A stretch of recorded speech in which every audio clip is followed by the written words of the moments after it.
बरोबर. नाही सुंदर आहे म्हणजे. आणि असं इथे काय झालं, हा रोड आहे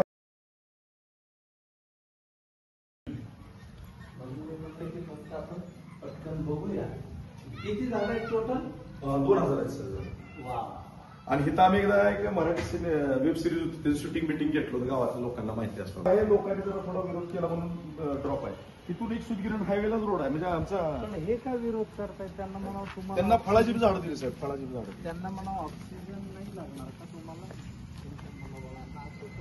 आपण आता इकडे एक रोड आहे ना, एक नंबर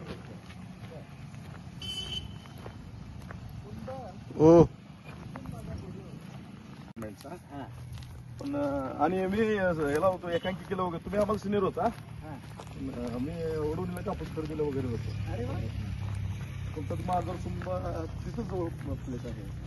नाही माझं गाव बी आहे. मी नाव मराठवाड्याची कधी घेतली कॅरेक्टर.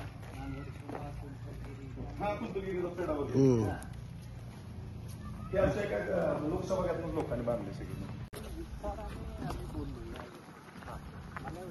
सगळी कल्पना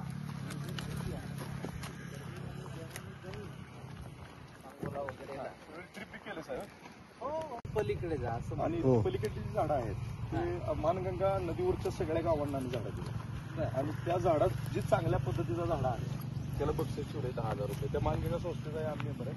नदीवरची जेवढी गाव आहेत त्या सगळ्या गावांची.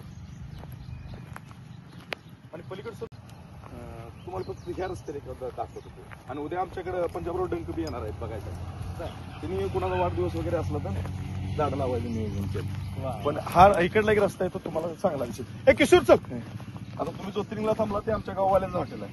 आणि पलीकडे श्रीराम म्हणून नाही ते आलेत हॉटेल मला, ते आम्हाला मदतीला असतं. ते दोघं तिघे एक फूट 2 फूट ते 2 कार्यकर्ता आमचं हे गाडलं